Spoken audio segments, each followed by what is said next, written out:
So ಈಗ third ಚಾಪ್ಟ್ರಲ್ಲಿ exercise 3.3 solve ಮಾಡುವ. ಇದು ಫಸ್ಟ್ ಕ್ವಶನ್ ಏನು ಹೇಳ್ತಾ ಇದೆ ಅಂದರೆ solve the following pair of linear equations by elimination method and substitution method ಅಂತ ಹೇಳ್ತಾ ಇದೆ ಅಲ್ವಾ. ಸೊ ಸಬ್ಸ್ಟಿಟ್ಯೂಷನ್ ಮೆಥಡ್ ನಾವು ಕಲ್ತಿದ್ದೀವಿ, ನಾನೀಗ ಇಲ್ಲಿ ಮಾಡಲಿಕ್ಕೆ ಹೋಗಲ್ಲ, ನೀವು ಓದ ವೀಡಿಯೋಸ್ ಎಲ್ಲ ನೋಡಿ ಆವಾಗ ಗೊತ್ತಾಗುತ್ತೆ. ಈಗ ಎಲಿಮಿನೇಷನ್ ಮೆಥಡ್ ಏನಂತ ನೋಡುವ, ಅರ್ಥ ಆಯ್ತಾ. ಸೊ ಸಬ್ಸ್ಟಿಟ್ಯೂಷನ್ ಮೆಥಡಿಗೂ ಎಲಿಮಿನೇಷನ್ ಮೆಥಡಿಗೂ, ಸಬ್ಸ್ಟಿಟ್ಯೂಷನ್ ಅಂದರೆ ಅದರ ಬದಲಿಗೆ ಹಾಕೋದು, ಎಲಿಮಿನೇಷನ್ ಅಂದರೆ ಅದರಲ್ಲಿ ತೆಗೆದು ಹಾಕೋದು. ಯಾವುದಾದ್ರು ಒಂದನ್ನು ಎಕ್ಸ್ ಮತ್ತು ವೈ ಇರುತ್ತಲ್ವ, ಅದರಲ್ಲಿ ಎಕ್ಸ್ ಅಥವಾ ವೈಯನ್ನು ತೆಗೆದು ಹಾಕೋದು. ಎಲಿಮಿನೇಷನ್ ಅಂದ್ರೇನು, ಎಲಿಮಿನೇಟ್ ಅಂದರೆ ತೆಗೆದು ಹಾಕೋದು ಅಂತ.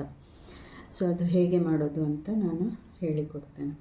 ಸೊ ಈಗ ಫಸ್ಟ್ ಪ್ರಾಬ್ಲಮ್ ಏನಿದೆ, X plus Y is equal to 5 and 2x minus 3y is equal to 4 ಅಂತ ಇದೆ. ಸಾಲ್ವ್ ಮಾಡುವ. ಸೊ ಈಗ ಫಸ್ಟ್ ಕ್ವಶನಲ್ಲಿ X plus Y is equal to 5 ಇದನ್ನು ಫಸ್ಟ್ ಇಕ್ವೇಷನಾಗಿ ತಗೊಳ್ಳುವ. 2x minus 3y is equal to 4 ಅದನ್ನು ಸೆಕೆಂಡ್ ಇಕ್ವೇಷನಾಗಿ ತಗೊಳ್ಳುವ. ಸೊ ಈಗ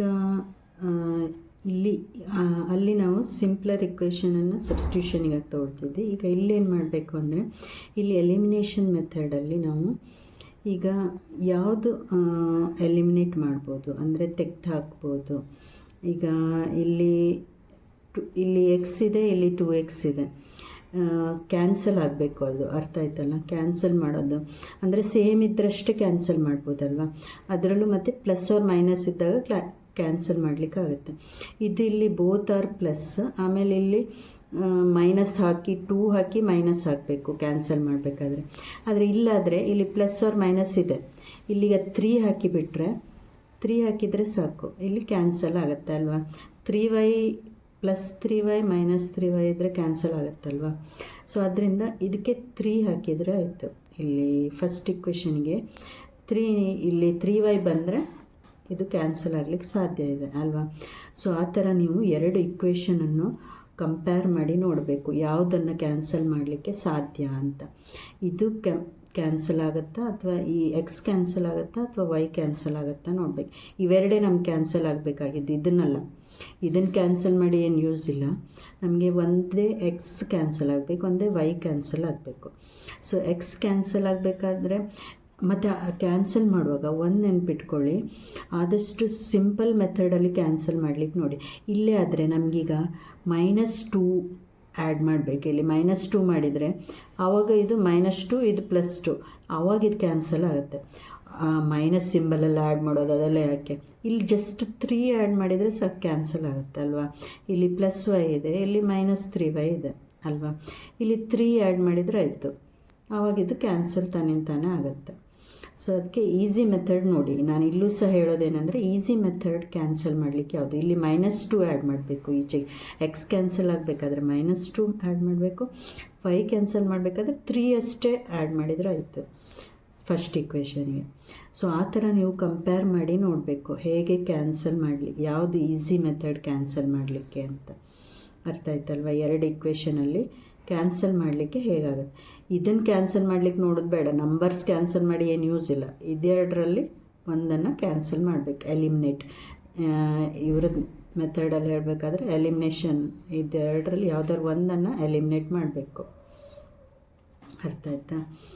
ಸೊ ಈಗ ನಮಗೆ ಈಗ 3 ಇಲ್ಲಿ ಆ್ಯಡ್ ಮಾಡಿದರೆ ನಮಗೆ ಕ್ಯಾನ್ಸಲ್ ಮಾಡಲಿಕ್ಕೆ ಆಗುತ್ತೆ ಅಂತ ಹೇಳಿದೆ. ಸೊ ಈಗ ನಮ್ಮದು ನೆಕ್ಸ್ಟ್ ಸ್ಟೆಪ್ ಏನು, ಇಕ್ವೇಷನ್ 1 ಮಲ್ಟಿಪ್ಲೈಡ್ ಬೈ 3. ಸೊ ಇದು ಒಂದಕ್ಕೆ ನಮಗೆ 3 ಆ್ಯಡ್ ಮಾಡಲಿಕ್ಕೆ ಆಗಲ್ಲ, ಮಾಡಿದರೆ ಹೋಲ್ ಇಕ್ವೇಷನ್ಗೆ 3ಇಂದ ಮಲ್ಟಿಪ್ಲೈ ಮಾಡಬೇಕು, ಆವಾಗ ಅದು ನಮಗೆ ಪ್ರಾಬ್ಲಮ್ ಸಾಲ್ವ್ ಮಾಡಲಿಕ್ಕೆ ಸರಿಯಾಗುತ್ತೆ. ಅರ್ಥ ಆಯ್ತಾ.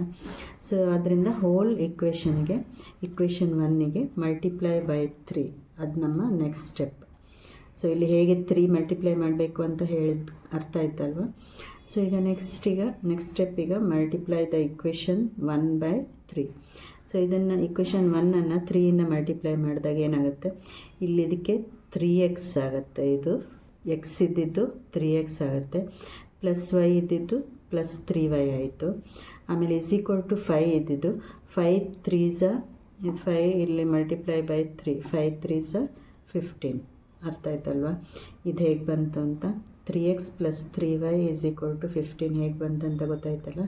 ಇಕ್ವೇಷನ್ 1ಅನ್ನು ನಾವು ಮಲ್ಟಿಪ್ಲೈ ಬೈ 3 ಮಾಡಿದ್ದೇವೆ, ಇಲ್ಲಿ ಬರೆದಿದ್ದೇನಲ್ಲ.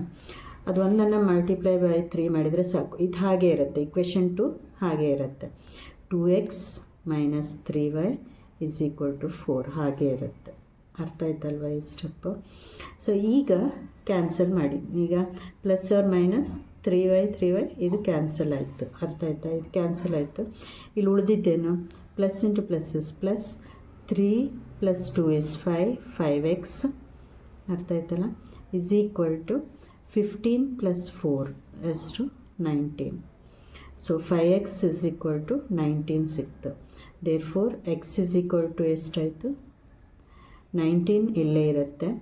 5 ನಾ ಹೇಳಿದ್ದೀನಿ ಮಲ್ಟಿಪ್ಲೈ ಇದ್ದರೆ ಈಚೆ ಬರುವಾಗ ಡಿವಿಷನ್ ಆಗುತ್ತೆ ಅಂತ. ಸೊ 5 ಕೆಳಗಡೆ ಬಂತು. ಸೊ ಎಕ್ಸ್ ವ್ಯಾಲ್ಯೂ ಸಿಕ್ತು ನಮಗೆ. x = 19/5 ಅರ್ಥ ಆಯ್ತಲ್ಲ ಈ ಸ್ಟೆಪ್ಪು. ಸೊ ಈಗ ಎಕ್ಸ್ ವ್ಯಾಲ್ಯೂ ಸಿಕ್ತು ನಮಗೆ 19/5 ಅಂತ. ನೆಕ್ಸ್ಟ್ ಸ್ಟೆಪ್ ಏನು ಸಬ್ಸ್ಟಿಟ್ಯೂಟ್ ಎಕ್ಸ್ ಇನ್ 1 ಅಂತಿದೆ.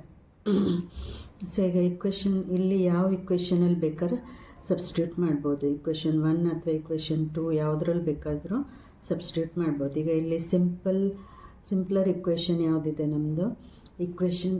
ಈಗ ಇವೆರಡರಲ್ಲಿ ಇಕ್ವೇಷನ್ 1 ಸಿಂಪಲ್ ಆಗಿದೆ ಅಲ್ವಾ. ಸೊ ಅದರಿಂದ ಇಕ್ವೇಷನ್ 1ನಲ್ಲಿ ನಾವು ಸಬ್ಸ್ಟಿಟ್ಯೂಟ್ ಮಾಡ್ತೇವೆ.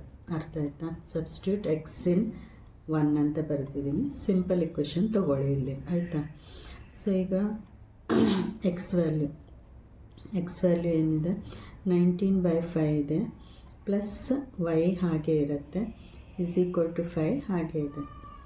ಅರ್ಥ ಆಯ್ತಲ್ವ. ಸೊ ಈಗ ದೇರ್ಫೋರ್ y = ಏನಾಗುತ್ತೆ 5 ಇಲ್ಲೇ ಇರುತ್ತೆ. 19/5 ಈಚೆ ಬರುವಾಗ ಏನಾಗುತ್ತೆ ಇಲ್ಲಿ ಪ್ಲಸ್ ಇದ್ದಿದ್ದು ಈಚೆ ಬರುವಾಗ ಮೈನಸ್ ಆಯಿತು. ಸೊ 19/5 5 - 19/5 ಇದನ್ನು ಹಾಗೆ ಮೈನಸ್ ಮಾಡಲಿಕ್ಕಾಗಲ್ಲ ಹೇಳಿದ್ದೀನಿ. ಹೋಲ್ ನಂಬರಿಗೂ ಮತ್ತು ಫ್ರ್ಯಾಕ್ಷನಿಗೂ ಮೈನಸ್ ಮಾಡಲಿಕ್ಕಾಗಲ್ಲ ಅಥವಾ ಆ್ಯಡ್ ಮಾಡಲಿಕ್ಕಾಗಲ್ಲ. ಅದಕ್ಕೆ ನಾವು ಹೋಲ್ ನಂಬರನ್ನು ಫ್ರ್ಯಾಕ್ಷನ್ ಆಗಿ ತೊಗೋಬೇಕು. ಸೊ ಫ್ರ್ಯಾಕ್ಷನ್ ಮಾಡಬೇಕಾದ್ರೆ ಇದನ್ನು ಮಲ್ಟಿಪ್ಲೈ ಬೈ 5 ಮಾಡ್ತೇವೆ ಅಲ್ವಾ. ಸೊ ಮಲ್ಟಿಪ್ಲೈ ಬೈ 5 ಮಾಡಿದಾಗ ಏನಾಗುತ್ತೆ y = ನಮಗೆ 5 5s 25 ಸಿಕ್ತು. ಸೊ ಇದಕ್ಕೂ ಈಗ ಡಿನಾಮಿನೇಟ್ರ್ 5 ಬಂತು. -19 ಹಾಗೆ ಇದೆ, -19 ಹಾಗೆ ಇದೆ. ಸೊ ಈಗ ಇಲ್ಲೇನಾಯಿತು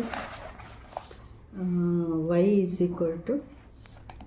25. ಸೊ 25 - 19/5 ಸಿಕ್ತು. So y = 25 - 19 = 6. y = 6/5 ಅಲ್ವಾ. ಸೊ ಈಗ ನಮಗೆ ಎಕ್ಸ್ ವ್ಯಾಲ್ಯೂ 19/5 ಸಿಕ್ತು, y ವ್ಯಾಲ್ಯೂ 6/5 ಸಿಕ್ತು. ಅದೊಂದು ಬಾಕ್ಸ್ ಒಳಗೆ ಹಾಕಿ ಆನ್ಸರನ್ನು ಪ್ರೂವ್ ಬರೀಬೋದು. ಅದೇ ಥರ ನೀವೀಗ ಸಬ್ಸ್ಟಿಟ್ಯೂಷನ್ ಮೆಥಡ್ ಹೇಳಿದ್ದೀನಿ ಅದನ್ನು ಮಾಡಿ ಅಂತ ನಿಮ್ಮ ಕ್ವಶನಲ್ಲಿದೆ. ಅದನ್ನು ನಾನು ಹೋದ ವೀಡಿಯೋದಲ್ಲಿ ಮಾಡಿದ್ದೀನಲ್ಲ ಅದೇ ಥರ ಮಾಡಿ. Okay, thank you.